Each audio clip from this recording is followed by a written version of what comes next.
Hello and welcome back to the Work in Progress podcast. This is me, Joseph Perry, and this is question time. You've watched probably like 3 or 4 or 5 of these episodes now, so you kind of know the gist. We have a question, we discuss it between 1 or 2 people, 2 or 3 people. Today, I'm joined by one other person. Who is it? Can I say hello, It's Tony? Anthony. It's Tony. Hello, everyone. Thank you for joining, Tony. Today's question that we're going to be discussing for about 30 minutes or so is, are superhero films killing cinema? Okay? Are superhero films killing cinema? So strap yourselves in and hope you enjoy the episode. So, Tony, are superhero films killing cinema in your opinion? Ooh, well, I think that cinema has been going through a lot of plight for almost over 100 years. So I say no. It's a bump, but it's actually helping cinema in the long run. I think that because, cinema's been going through a lot of struggles. First, it was the invention of television in the end of the 1920s. So then cinema had to up their game again. And then television invented color. So then cinema went in through bright colors and big productions to get the audience.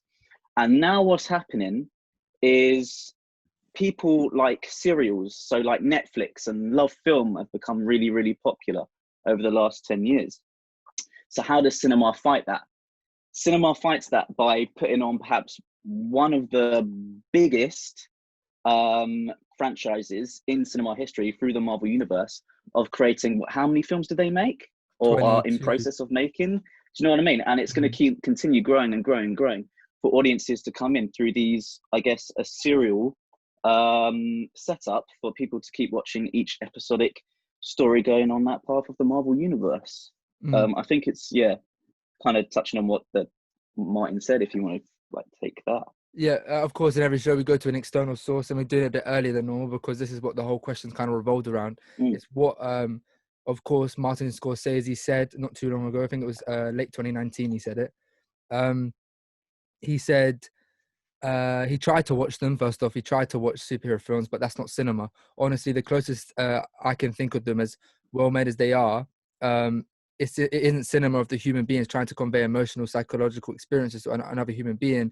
It's just a amusement park. So he's implying they aren't rich they aren't rich cinema. They aren't rich films. They're just a cash out. They're payout. They're just boom, boom, pow, flashing lights, amusement parks. They're just there for the fun of it, which I 100% disagree with. And as Tony said, he kind of disagrees with as well. But first off, what do you think of that? Because obviously Martin Scorsese, if I asked Tony to do this podcast because if he did a film degree at uni and everything like that, so you should know stuff. I feel like. So could you tell who is Martin Scorsese? Is he one of the biggest guys? He is one. He is one of the biggest guys. He came into prominence like during, I guess, America's sort of new wave, where The Godfather and stuff like that were coming out. So America was struggling a little bit, and then they brought over auteurs or new young directors over to America for them to put on their stories and productions. Big one, of course, was Francis Ford Coppola, Martin Scorsese, and other directors as well. And they kind of focused on Italian neo-realism, which was a new wave that came out in Italy in cinema during the 1950s, I think, 50s, late 40s, where everything was like ultra realistic. So one scene, for example, in mainstream cinema, within 15 minutes, you could pass off the plot so far. You could have a car chase, you could have a villain being captured or defeated, right? In Italian neo-realism, I kid you not, in 10 or 15 minutes of screen time, somebody would wake up in the morning, make a cup of coffee, sit down and have breakfast. It was like no epic culture. It was real life that they were trying to capture, and the struggles of it as well. And Martin Scorsese brings apart that kind of the struggle of the young working class male coming over to America, taxi driver, of course. If you watch it, what you kind of watch is it is a bit mundane. You just see him going around doing his job, talking to a few clients, and that's really it until you get into the nitty-gritty psychology of him when he's talking to himself in the mirror, the whole infamous "you're talking to me" kind of monologue thing that Robert De Niro does. But that's it. He kind of hones on that realism and struggle in America, and puts his own spin on it. So are you implying that creating like the more emotional connection to the characters, like the more psychological, maybe, like you said, that the Marvel universe and superhero films don't do? Are you saying that's actually more mundane? Are you trying to imply? A little bit, yeah, because he focuses on the loner. His part of his kind of film structure is there's a loner who struggles through and goes through a lot of bad life choices, and he kind of works through them. But I also think Martin Scorsese's been a bit, I have to say, he's been a bit hypocritical as well. Because one of his films, that's a really good one as well. I watched it a few nights ago. The King of Comedy. Okay. Really, really good film. And that, a very recent film that came out last year, The Joker, directed by Todd Phillips. The Joker film was based and paid tribute to Martin Scorsese's filmmaking. And Martin Scorsese responded to, "No, I haven't seen it. I don't really care about superhero films." But it's a film that's based on his film techniques, so it's a bit. And Joker couldn't be further from like a superhero film, like in inverted commas, because it is so psychological and emotional and attached to like the human mind and everything like that. Whereas you could say some MCU films are distant from that. I guess so, yeah. Because if you watch an MCU film and there you see there is a structure to it. Good person finds an obstacle. Good person defeats obstacle. Beats bad guy. Happy ending. It is it is a big structure, and perhaps the only film that spun that was the Infinity War film, where half the universe was destroyed and the bad guy won. But again, that was kind of counterproductive because you knew that they were going to come back, and you knew that in the next part they were all going to defeat Thanos in the end. See, I don't agree. I don't agree with that too much, and because we watched Endgame together, yeah. So I'm saying yes, they did win, but did they really? Because they lost Iron Man. You know what I mean? They lost a lot of people in the process, so they actually lost. I think that those last two films in the MCU, I think, kind of switched the whole superhero narrative. I hear what they're saying with killing cinema in the fact that what you've said as well, it could just be a copy and paste situation.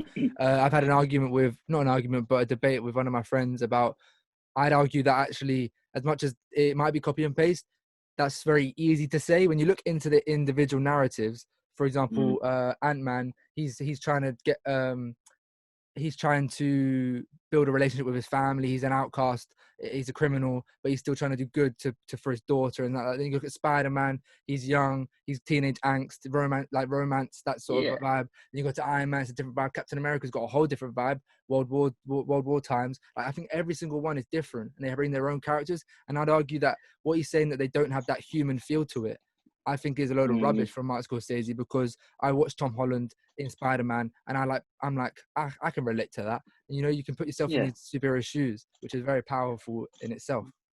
But you could say, right, before going into watching Homecoming or Far From Home or whatever, you're going to go into there, and in your head, you're going to think Spider-Man's going to win. You know for a fact that Spider-Man is going to win. Even before you set foot into the theatre or go and travel to the cinema, he's going to win. The formula that's going to happen. Have you seen, despite the subtext of these human themes that are coming up? So the want of a father, of course. Peter Parker sees Iron Man as a father figure. His difficulties with Mary Jane and wanting to be with her, and the frustration for it. You get all that, but I think it's where Martin can be right in what he's saying, or not in that, but that the death of cinema is that we know these already, and it's not surprising us, and we're essentially getting the same thing over and over again. You've seen Far From Home, haven't you? Mm-hmm. So if anyone hasn't seen that, just skip the next maybe a couple of minutes, but you should have watched it by now. The second post-credit sequence, you see that Spider-Man is revealed, and Mysterio baits him out, and everyone knows who he is. They say this is Peter Yeah. Parker. So could you? I feel like, again, you know that they're gonna win, but there's so much that more comes with that. It's not just black and white. It's not as you said, challenge, bad guy, beat them, win, yeah, hey, woohoo. Because and that's why the 22 series films were so powerful, because they all led to that moment. Each one was impactful to the next one about the Infinity Stones, la da da da. You know, like each one is on swinging. So it beats that argument. I think it's not just a standalone film like it was maybe back in the day with superhero films. The MCU changed the game with I how agree. they approached it. And Absolutely. The whole end credit thing as well is quite groundbreaking. I think maybe a few films might have done it in the past, but MCU really honed on to it. You go into a Marvel film after the film is finished, you're all sat there and you're waiting for the last reveal or the big surprise to happen. yeah, That's unheard of. When a film finishes, you don't ends. bother with the credits. It's just like, okay, cool, let's go get some food, let's go do whatever. No, you want to sit there, and that actually gives you the opportunity to look at the credits, look at the people involved in that, Very true. in I the didn't think about it. Yeah, creativity, which is that's a really good thing. It's I not was thinking. killing cinema. It's more embracing it and raising awareness for it at the end of the day, isn't it? Yeah, I didn't think of it in that sense that you are not forced to, but you might just tend to end up watching the credits all the way through. But I also find like it's so the impact that has had on cinema is, even if I do go to watch a non-MCU film, I do stay till the end. I don't stay till the end, but Yeah, I feel unnatural to get up and leave. I'm like, isn't there something more to see? Like but absolutely. it's definitely interesting from my perspective of like I was what when did the first Iron Man come out? 2008. 2000 and yeah, 8 or 9, I think. So this MCU universe is my like my upbringing, like everything about it. 2000, I was 9 or 8 when that Iron Man came out. I didn't watch it probably straight away, but this has been my upbringing. So when he like argues about against cinema, I think this is the epiphany, the epitome, or this is the summary of cinema for my age group. This is cinema. The MCU was never not there for me in my knowing brain, and maybe that's why maybe I have a different opinion. But I know a lot of people have the same opinion as me about it not killing cinema. If anything, it's enriched it because people are paying X amount of money to go out to see it in cinemas on opening night, which you don't Yeah. see with many films. No, you don't. You don't get so many stories intertwined over 20 odd films, which is, again, remarkable. And it's changed the whole. There's usually a big change in cinema at certain points. Alfred Hitchcock, right, changed how we go to the cinema. Before, people just walked in, paid their ticket, sat down, and they could sit in halfway through the film or whatever. Alfred Hitchcock with Psycho completely revolutionized the way we go to the cinema and the ritual that goes with it. You know, you get your preparation, you buy your ticket, you get your popcorn, the lights go down, trailers, the anticipation, and then you watch it. Like, MCU is changing that, and I think it can evolve even further. It can evolve further. I think the argument where you have to like take two sides is, obviously you could obviously argue Martin Scorsese is old fashioned, which could be a bit harsh to say, a bit easy to say, but you could imply that he's old fashioned, and that this is just the evolution of cinema, where it is about, because at the end of the day, what's keeping cinema alive is people going out to the cinema for the experience. That's the main thing for it. So you could argue that I've never seen Taxi Driver. You could get annoyed at me for that, or Goodfellas or anything like that. I haven't seen it, which is poor on me. But I'm saying a film like Wolf of Wall Street, let's say, is in cinema. I think this might be a big. You might disagree with this, but I think Wolf of Wall Street I could easily watch on my TV and have the same impact as if I was watching it in the cinema. But then when you put Endgame, when we're in the cinema, and as soon as, again, spoiler if you haven't seen it, Captain America picks up the Mjolnir and everyone's screaming, that's an experience. Whereas like Wolf of Wall Street would just be a couple laughs maybe that I could probably easily get in front of a TV. Yeah, like, again, like a bit hypocritical from Martin Scorsese. He says it's killing cinema, but The Irishman was released on Netflix, which is a home-based Yeah.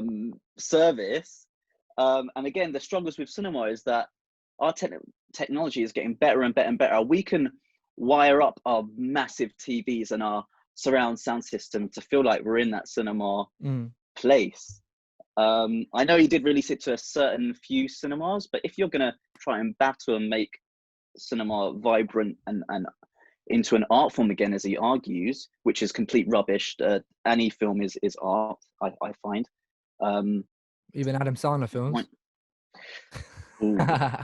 As much as I hate them, even Adam Sandler films, because you are playing a character. It is multiple people working on the same project. The cinematography, the sound, the editing, the comic timing, the writing.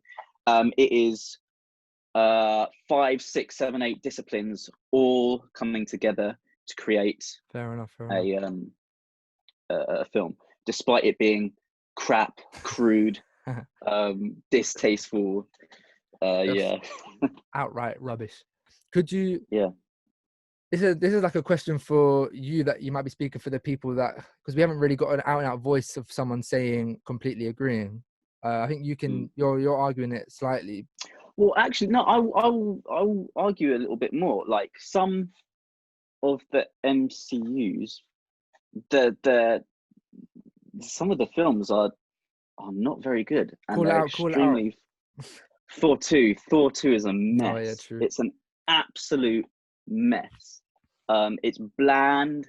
It's predictable. The only reason why it was kind of released was to introduce one of the Infinity Stones. I think the reality stones, just so it pushes it into that plot to move into the Infinity War. But then again, like the MCU universe and the people behind it, and the producer Kevin Feige or whatever, Kevin Feige, is giving Kevin Feige giving directors opportunity to make what they can do. And a really good example of that is, okay, Thor 2 was diabolical, right? But then Thor 3 came out with Taika Waititi. I don't know if I said his name right. Taika Waititi. And that was amazing. That was amazing. As well as James Gunn as well. James Gunn is a big auteur. He directed, wrote, and produced one of the Guardians films, and he put his own spin of irreverence. He loves irreverence in films, and he made it funny, and he made it very likable, and it's now gained a huge following from a small comic. It's one of people's favorites because of him. My question to you though is, like, would as an individual, would you rather sit down and watch like the let's say like on a fresh canvas, like would you rather watch like if you had a Marvel hero that was your favorite that hasn't come out yet, let's say someone, and would you rather watch the new MCU X-Men film, the actual Marvel X-Men film, or would you rather watch a film like on paper, if you looked at the trailers, Wolf of Wall Street? Would you rather, you know what I mean? Like one's very enticing and one maybe isn't. It's the feeling as well. It's what you're in the mood for, kind of emotion, I guess. Do you want to switch off for a bit and have explosions and these general human themes going on, or do you want to I guess what's the word for it? I'm trying to think of a phrase, but trying to look at cinema that's challenging, always challenging itself. And I think Marvel isn't challenging itself yet. It has potential to, but I don't think it is to the extent of cinema kind of going down the kind of bland route. I guess compared to 100%, they're not as close to like maybe like Shutter Island. Like I watched that recently for the first time, which I've been trying to watch for time. Like that film, you're always second questioning yourself. You don't know what's what. You're like again, another spoiler. Like the twist at the end is like you feel something there of like I've been following this guy for the whole way through, and he's actually but that you don't get that sort of style with MCU 100%. Like as much as a mad twist at the end, it's not going to be to that peak of how you felt in that moment. But I still have to argue that I think the MCU it just gets chucked in like a ballpen. I think back in the day superhero films were as basic as that, but when you look at it now, I think there are moments where humor, especially, I don't know how, like MCU have nailed the humor side. I don't know if you agree, the humor side of these films compared to Oh yeah, DC no, it films. does. They really struggle with that side. But I that's again, yeah, you're perfectly right in what you're saying. It depends what you're in the mood for, because I was in the mood for a film like that psychological style in Shutter Island, and I watched it. It was fantastic. I wasn't in the mood to watch a bang bang wallop wallop Marvel film. And I guess you could also argue, just like pop is like mainstream. The pop music is like very generic. You could argue that the popular films, the blockbusters, the Marvel films, the superhero films are generic in itself as well, to some degree. But of course, you've got to look into them and find the little differences. Because if you're going to say, because if you're going to do that, you should imply that every psychological, every like mad plot twist at the end, like Shutter Island, you could group them films together, which you just can't. Mm. But again, that seems a bit far-fetched, because Marvel films you can, of course, group together. Then again, like you say, when you think Marvel film, you think, oh, crash bang and wallop. But what I mean by like, it's not challenging itself yet, is that I want to see a director or a producer to show us something that we probably haven't seen, and is quite unusual. For example, would you go and watch a film where one of the scenes is Spider-Man going to the dentist? A completely real life event thing happening, as opposed to swinging off buildings and fighting Vulture or Venom or whatever. Are you implying, would you want to see how you want to see how Spider-Man actually reacts in that scenario? So like maybe correct, yeah, rather than big bolstered situations. I mean, What just about like intimate things? for me, yeah, you're right. I probably wouldn't compare to seeing him. But then again, I personally really like the moments where, especially Tom Holland and Zendaya, like the interactions they had, not swinging around, just like talking on a bridge, like little things like that. Like I'm that scene could be taken out and put in another film, like, and I would be intrigued still, because I feel like, as I said at the very beginning, yes, they're all Marvel films, but they have that one's a kind of or a teen romance. Oh, that one's I don't know, a war film. Oh, that one's I don't know, but yeah, I think they have subtle differences. So I could watch Spider-Man in a dentist thing, and I could probably watch Iron Man, but I wouldn't, and Thor, actually that'd be quite funny. But I wouldn't want to see Captain America, let's say, because he's more serious. I don't know if you know what I'm trying to say. That each hero has their own twinge to them, their own pizzazz. Yeah, yeah. But do you think there's quite similarity there In what? in all their difference? They No, still hold the same meaning. The good to prevail, but then to what do defeat you? the evil.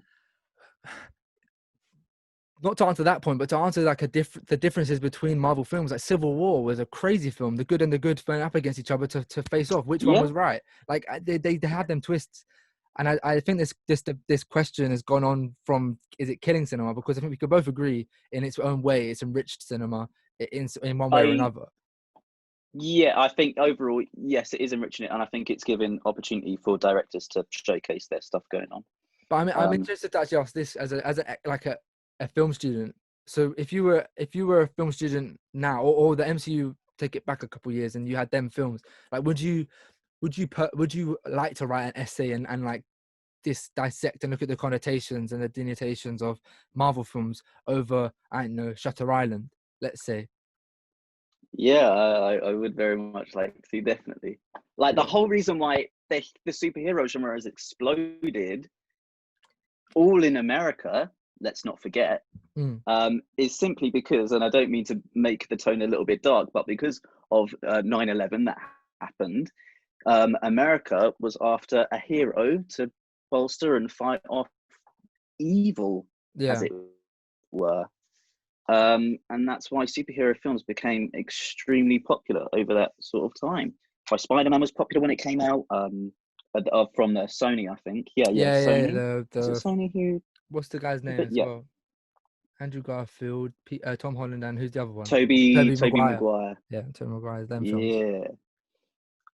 And from that, they kind of thought, oh, this is actually very, very popular. And from that, MCU started up their own their own films.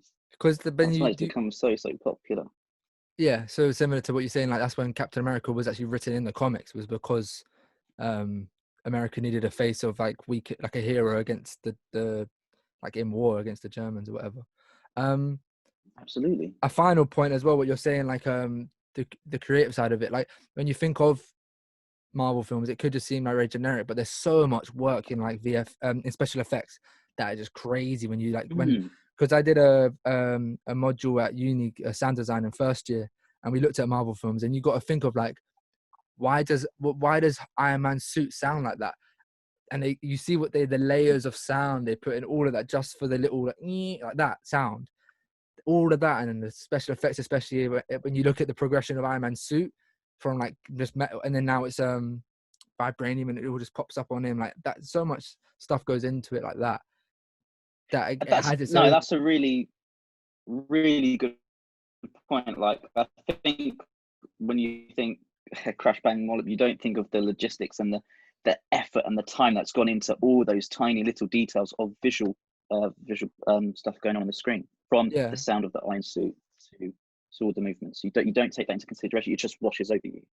Yeah, if you're like, yeah, that's where like maybe Martin Scorsese not watching it, it's just a passive watcher. If he's like breaking it down and like actually like seeing, especially someone that is a director, he should know how much maybe he has to go into a film. I think to imply that, I don't know, that maybe what it lacks in the script, and that it has in it makes up in abundance with its special effects. You know what I mean? Like there's a balance. So there's still creativity and talent there. And I think to summarize this argument possibly, or this question, is in no way, shape or form is it killing cinema, because cinema would die out without deep it without the MCU. You could imply there'd be another franchise in there in place, but if there weren't superhero films, I think the idea of going to a cinema would be gone. I would not go to a cinema. What have I gone for in the recent times? Star Wars, MCU. Well, I can't remember what the last film other than that I saw it in the cinema. What does that mean? Does that mean anything? But then again, like I'd say, like with like new waves and stuff, because they don't have a big stage like the MCU, new waves are really, really important in cinema, because they can introduce, without them knowing it, new techniques and new technologies to advance them. And I do think they do need to be looked at and studied and acknowledged. Dogma 95 movement, for example, is an amazing movement in the 90s. Look it up. It's like, it was these filmmakers literally that said, right, screw mainstream cinema, let's just do what we do, and we're going to do 10 rules that we have to follow in these films, and we have to make these films with those rules. And some of the rules are ridiculous. It's like everything in front of the camera has to be real, can't be disingenuine. All natural lighting, no fake lighting. The location has to be its location, so it can't be made to be somewhere else. All these different rules that they had to follow to make the films is really, really fascinating. And French New Wave as well. What was that? French New Wave was a big movement, obviously in La France, but they introduced like a lot of weird stuff that you wouldn't normally use for filming. So you know what cameras use the big dollies to move the cameras forward.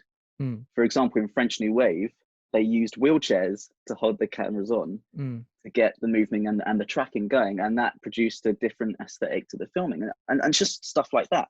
So yes, I feel like the MCU doesn't kill the cinema, but at the same time, we need to acknowledge these fresh, new waves and directors that are trying to differ from the mainstream, because they are important at the end of the day, and they need to be acknowledged. And they've, in some sense, have an impossible battle against them. Like, you know what I mean? An independent film now. Like, if you look at, that's where the interesting question, just as an actual point that we didn't make, no MCU film, I don't think, has won Best Picture. You know what I mean? At the Oscars. Yep. So does that imply that, in fact, there's no way in hell it can be having a negative effect on cinema, because it's not even like the full the top of the top of cinema. If you look at that as like Parasite, Moonlight, obviously I don't really know too many others off the top of my head. But yeah, like when you look at Moonlight one, it is, you might argue maybe it was like a more of a political award, but that could be quite controversial. But that's what people were saying on Twitter as well when it first got done. But that film was very like. I haven't seen Moonlight. Oh, okay. So it's very slow paced. There's no like real. It's not a psychological or anything like that. It's just again an emotional film. You connect to the character through his life, and I thought it was quite good, quite powerful. But at the same time, as much as people might like slow films for the character development within it, there are periods of it that are a bit oof. You know what I mean? They're slow. Sometimes there's slow parts where it's like slow, and it's a bit dull. But I think to summarize, because I think this might be going over 30 minutes now. To summarize, oh, sorry. No, that's the conversation has gone. I think it's a big topic, and I feel like there could be like 4 or 5 questions within this. Like we covered Joker, we covered like Shutter Island, psychological sort of style. I think, yeah, we kind of said it there. We both agree that it's not necessarily killing cinema, but I don't 100% agree, but I think you're more strongly agreeing on don't neglect the artistic side of cinema that maybe isn't as profound now as it once was. Yeah, don't forget about the small guy. Don't forget about the people that are trying to make a difference without the resources and making really, really interesting, different films without the backing of huge finances. Go on, Tony. Give the people listening one film they should watch and support, if you can think of one on the spot. Oh man! If you haven't watched it, Trainspotting. It's my all-time favorite film. Amazing direction and editing with Danny Boyle as the director. Yeah, it's incredible. Ewan McGregor's best role to date. Since then, he's been cack. But no, he's incredible in it. Definitely watch Trainspotting, and Robert Carlyle in it as well. This is reminded me of what's it called? Media studies, because obviously Miss Portsmouth. We looked through I think the intro of that film as like a task. But oh no, really? Yeah, he's like running, gets hit by the car and that. I do it at the end of every show. So thank you very much for listening. And if you want to, Tony, if you want to shout out your Instagram or anything like that, I can add it in at the top. Yeah, cool. Instagram, Anthony Portsmouth. That's it. So if you want to hit Tony up on, is there anything else you want to shout out? No, I'm all right. Oh yeah. Okay. Right, so if you yeah, so it'll be above if you want to add up Tony. But yeah, thank you for listening. What do you think? I mean, we kind of didn't have a out and out answer, but that's not what we're doing in these shows. We don't have an out and out answer. We just have a discussion. And I think we could do definitely another one. I want to do it. I feel like I have a lot to say about Marvel, so I wouldn't mind doing like a one more based on like I know your. I agree. Yeah. I do have a lot to say about Marvel. Yeah. So yeah, I could do another one with you on that if you would want. I've kind of got a couple more planned, so I could put you on the list. Cool. But yeah, thank you for listening. Make sure to check out the other episodes and tune into the next one, which should be a weekly or twice a week show. So yeah, thank you. Keep listening. It's a great podcast. Work in progress. Woo.